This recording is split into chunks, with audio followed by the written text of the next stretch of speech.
جبکہ عمران خان کے لیے وہ جو دیوار ہے وہ اس کو کہا گیا اس کو توڑ دو، وہ توڑ کے اس کو کھلا دیا گیا ایک علاقہ آتا کہ بھئی وہاں آپ چہل قدمی بھی کریں اور ورزش بھی کریں، پھر اس کو میٹرس، پھر اس کو مطلب جو وہ سہولتیں منہ سے وہ مانگ رہا ہے اس کو دے جا رہے ہیں، جبکہ نواز شریف کے ساتھ جو سلوک کیا گیا وہ نظر آ رہا ہے۔ پھر اس کے بعد وہ ابھی سائیکل بھی مانگ رہے ہیں عمران خان صاحب کی، ہمیں سائیکل دے میں تاکہ ورزش کرو، تو مطلب جو وہ منہ سے عمران خان صاحب نکال رہے ہیں انہیں دیا جا رہا ہے، جبکہ نواز شریف صاحب سے یہ سلوک ہے اس ملک میں، تو وہ بیچارے یعنی انہوں نے ایک لفظ بھی یعنی اگر وہ تنقید کرتے نا بہت کچھ کہہ سکتے تھے لیکن انہوں نے نہیں کہا۔ اچھا، انہوں نے اپنے سیاسی مخالفین کے خلاف کوئی تنقید بھی نہیں کی، کوئی اس طرح کا بیان بھی نہیں دیا، ابھی تقریباً کوئی بات بھی نہیں کی۔ دیکھیں نا یہ ایک نا اعلیٰ ظرفی کا مقام ہوتا ہے، اعلیٰ ظرف جو شخص ہوتا ہے وہ جو نسلی اور اصلی لوگ ہوتے ہیں، جو خاندانی لوگ ہوتے ہیں، ان کے تقریر ان کی سن لیں، ان کی باتیں دیکھ لیں۔ یہ نواز شریف صاحب نے بہت کچھ کہہ سکتے تھے، بہت کچھ کہہ سکتے تھے، لیکن نواز شریف نے یہ باتیں نہیں کی۔ وہ چاہتے ہیں کہ ملک میں امن و امان ہو، ملک ترقی کرے، لوگوں کو روزگار ملے، معیشت ٹھیک ہو۔ انہوں نے باقاعدہ یہ کہا کہ میں بدلہ لینے نہیں آیا، نہ میں ایسی ویسی میری کوئی سوچ ہے۔ دیکھیں نا انسان ہے، انسان میں نا ایک لالچ بھی ہوتی ہے، خود غرضی بھی ہوتی ہے، ایک بدلے کی آگ بھی اندر جل رہی ہوتی ہے، لیکن نواز شریف صاحب کو 3 بار ملک سے بدر کیا گیا، 2 بار، اور ایک بار 93 میں نکالا گیا غلام اسحاق خان صاحب نے، اس وقت صدر تھے، تو انہوں کو 3 بار یہ ان کے ساتھ یہ حادثہ ہوا ہے، لیکن تینوں بار ان کے خلاف کبھی ایک کرپشن میں ان کو نکالا گیا تو کرپشن کیا ثابت، کچھ بھی نہیں ہوا، اس کے بعد آئی جیکر بنا کے نکال دیا گیا تو ہوا کچھ بھی نہیں۔ ابھی جب نکالا گیا تو پھر رکھے جی وہ چور تو لاکو تو وہ فلانا، تو نکلا تو کچھ بھی نہیں۔ جے آئی ٹی 3 مہینے ان کی تحقیقات کرتی رہی، نکلا تو کچھ بھی نہیں ہے۔ اقامہ پہ ان کو یعنی انائل کیا گیا، کرپشن وہ جو ان کو سزا ملی وہ یعنی مفروضوں پہ دی گئی۔ ملک ارشد نے جو سزا دی گئی العزیزیہ اور ایون فیلڈ میں وہ مفروضوں پہ دی ہے۔ اچھا، مفروضوں پہ دے کے پھر ملک وہ جو ارشد ہے، ملک ارشد صاحب اللہ ان کی مغفرت کرے، انہوں نے اپنی زندگی میں کہا کہ یہ مجھے زبردستی دلوائی گئی سزا نواز شریف کو۔ وہ اپنا بیان دے کر، اور وہ اس کو بیان دینے کی وجہ سے جو سپریم کورٹ کے ججز بیٹھے تھے، جو اس وقت جو ٹولہ بیٹھا تھا، اسے بڑا برا لگا، اور وہ یہ ٹولہ جو ہے وہ ثاقب نثار کے ہی لوگ تھے، وہ یہ ایک ہی لڑی تھی سب، تو انہوں نے اس ملک جو ارشد صاحب ہیں مرحوم، ان کو نوکری سے برطرف، ملازمت سے برطرف کر دیا۔ فیصلہ اس کا موجود ہے، فیصلہ ملک ارشد کا غلط نہیں ہے، فیصلہ جو ان کا تھا یا انہوں نے بیان دیا تھا وہ موجود ہونے کے باوجود انہوں نے اسے ملازمت سے برطرف کیا۔ یہ اتنی انتقامی کاروائیاں، ایک نواز شریف کو آپ سزا دینے یا اس کو ہٹانے کے لیے پورا ملک آپ نے تباہ کر دیا۔ آپ شرم ہونی چاہیے ایسے لوگوں کو جو یہ ملک کے ساتھ کھلواڑ کر رہے ہیں۔ آپ نواز شریف کو سزا دیں، آپ ملک کو کیوں سزا دے رہے ہیں جی؟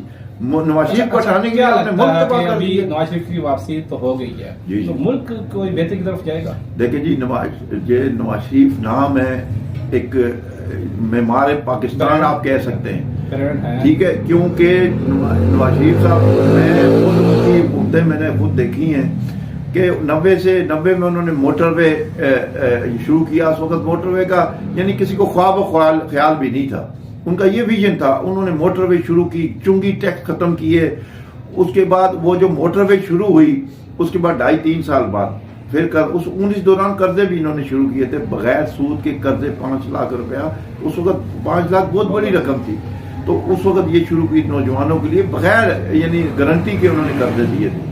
اچھا، اس کے بعد وہ ختم ہو، 2.5-3 سال پر ختم ہو گئی۔ پھر جب وہ دوبارہ آئے، دوسری حکومت آئی جب، تو انہوں نے ایٹمی دھماکے کیے، ٹھیک ہے، اس کے بعد انہوں نے یلو کیپ اسکیم چلائی، اس کے بعد قرضے بھی ملے، پھر مطلب انہوں نے روڈ بریجز یہ شروع کر دیے بنانا، تو ان کو وہ پھر دوبارہ 99 میں پھر وہ ختم ہو گئے، یعنی ان کو پھر حکومت سے ہٹا دے گئے۔ تیسری بار جب آئے تو انہوں نے سی پیک لے کے آئے۔ جو موجودہ حالات ہیں میں آپ کو ان کی کارکردگی بتا رہا ہوں نا، جو انہوں نے کیا ہے۔ دیکھیں نا، جو بھی کوئی کام ہوگا نا اس کا پیچھے بیک گراؤنڈ دیکھا جاتا ہے کہ یہ یار اس بندے کی پیچھے کیا ہے، حیثیت کیا ہے، اس کا خاندان کیا ہے، اس کی کارکردگی کیا ہے، یہ کون ہے۔ ٹھیک ہے. میں وہ بتا رہا ہوں کہ جو ابھی جو سی پیک وہ لے کے آئے پاکستان میں، گوادر بندرگاہ کو انہوں نے شروع کروایا. انہوں نے یہ پل، بریجز، روڈ، سڑکیں، یہ موٹر وے اب آپ کا کراچی تک لنک ہو گیا، یعنی پورا پنجاب ہو کے پشاور تک سے لے کے آپ ابھی 18 گھنٹے میں یہاں سے کراچی سے پنڈی 18 گھنٹے میں گاڑی آتی ہے بس. اس میں کوئی آپ کا کوئی ٹائر کا مسئلہ نہیں ہے. آپ ڈرائیوروں سے پوچھیں جو ٹرانسپورٹر ہیں، ان کو جن کے لمبے روٹوں پہ گاڑیاں جاتی ہیں ان سے پوچھیں، وہ خوش ہیں کیونکہ اب ان کا ٹائر نہیں خراب ہوتا، ان کا گیئر باکس نہیں خراب ہوتا، کلچ پلیٹ نہیں خراب ہوتی، ایک ہی سپیڈ میں جا رہی ہوتی ہے. تو ان کو کافی فائدے ہیں. یہ ان سے پوچھیں. اب یہ بتائیں نا، نواز شریف نے قرضے لیے ہیں تو وہ لگائے نظر بھی آتے ہیں. بجلی جو ہے، بجلی یہاں لوڈ شیڈنگ تھی، لوڈ شیڈنگ کس نے ختم کی؟ لمبی لمبی لائنیں سی این جی اسٹیشن پہ لگی ہوئی تھی، کس نے ختم کی؟ یہ جو دہشت گردی، اتنی دہشت گردی، ڈرون حملے، خودکش حملے، کراچی کی بری حالت کس نے ختم کی؟ لیکن نا نواز شریف کے دور میں ہوا ہے. تو نواز شریف ایک نام ہے، ایک نام ہے. جو لوگ جانتے ہیں نا نواز شریف کو، وہ ان کو پتہ ہے بھائی اس کو، مطلب انہوں نے ایک بلیم ڈال کے ذہن بنا کے نوجوانوں کا، ایک لیڈر نے، کہ وہ کریپٹ. اور بھائی اگر وہ کریپٹ ہوتا تو یار ان کی فیکٹریاں اس وقت ہے جب پاکستان بنا نہیں تھا، اس وقت انہوں نے فیکٹری تھی، اس کے بعد انہوں نے ترقی کی. نواز شریف تو 90 میں وزیر اعظم بنا نا، تو اس سے پہلے ان کی فیکٹریاں موجود تھی. تو وہ کہاں سے کس طرح کریپٹ ہے؟ کوئی ثبوت بنائے. جو امجد صاحب، کوئی بھی کریپٹ آدمی اگر اس کو جو سزا ہوتی ہے نا، تو وہ لندن سے اپنی بیوی کو بستر مرگ پر چھوڑ کے وہ پاکستان نہیں آتا، اپنی بیٹی کا ہاتھ پکڑ کے وہ پاکستان آئے. تو کوئی بھی کسی کو بولے نا کہ ایس ایچ او کہہ دے کہ بھائی ادھر آؤ آپ کے فلاں ایف آئی آر ہے، تو وہ بندہ یہاں پنڈی نہیں، ادھر صادقآباد تھانے یا پیر رضائی تھانے نہیں جائے گا. وہ سیدھا کشمیر کی طرف بھاگے گا، پہاڑی کی طرف بھاگے گا، کہیں اور بھاگے گا. وہ کبھی بھی تھانے بھی نہیں جائے گا. تو یہ تو نواز شریف کو سزا ہوئی، اور وہ حالانکہ وہ ٹھہر سکتے تھے وہاں، بھائی اس کو ریزن بھی موجود تھا کہ میری بیوی بیمار، لیکن وہ اپنی بیٹی کا ہاتھ پکڑ کے وہ آیا. اس کو پتا تھا میں نے جیل جانا ہے اور جعلی کیس میں جانا ہے، وہ سیدھا جیل گیا. تو یہ تاریخ میں پہلا شخص ہے، پہلا لیڈر ہے میرے خیال میں دنیا کا کہ جو سزا بھگت رہے ہیں. ملک آیا یہاں سے بھاگتے ہیں لوگ پاکستان سے بھاگتے ہیں. آپ نے مشرف کو دیکھ لیا، وہ بھی بیچارے اللہ ان کی مغفرت فرمائے، لیکن وہ بھی یہاں سے جب وہ ہوئی تھی نا ان کی عدالتوں میں پیشیاں، تو وہ دبئی بھاگ گئے تھے. تو وہ بھی اپنے آپ کو کمانڈر کہتے تھے. صاحب، نواز شریف کے جلسے میں ایک ویڈیو وائرل ہوئی ہیں، بہت سی فیک ہیں یا اوریجنل ہیں. اس پہ نواز شریف کے جلسے میں پی ٹی آئی کے حق میں نعرے لگے ہیں، پی ٹی آئی زندہ باد، عمران خان زندہ باد. اس کے بارے میں بتائیے یہ کیا؟ لیکن جب یہ جلسے ہوتے ہیں نا، تو یہ خود بنایا جاتا ہے، کریٹ کیا جاتا ہے نا کچھ، اور کچھ پرانے جلسوں کی جو ویڈیو ہوتی ہے نا اس کو اس کے ساتھ ٹچ کر دیتے ہیں. آج کل سوشل میڈیا کس کو جوڑنا کون سا مشکل کام ہے. تو وہ جو پرانی کوئی ویڈیو ہوگی، ٹھیک ہے، اس کو یہ لوگ، اور یہ پی ٹی آئی والوں میں نا یہ بڑا، میں یہ کہتا رہتا ہوں، پی ٹی آئی میں بڑی خاصیت ہے. آپ نے ایسی ویڈیو کو دیکھی؟ بڑے ماہر ہیں یہ اس کام میں، ایڈٹ کرنے میں، اس کو یعنی اچھا جوڑنے میں بڑا، یعنی ان کو ایک عبور حاصل ہے. یہ میں ان کی بڑا یہ تعریف کروں یا ان کی کیا ہے، لیکن اس میں یہ مار، اس کا نون والے مقابلہ نہیں کر سکتے.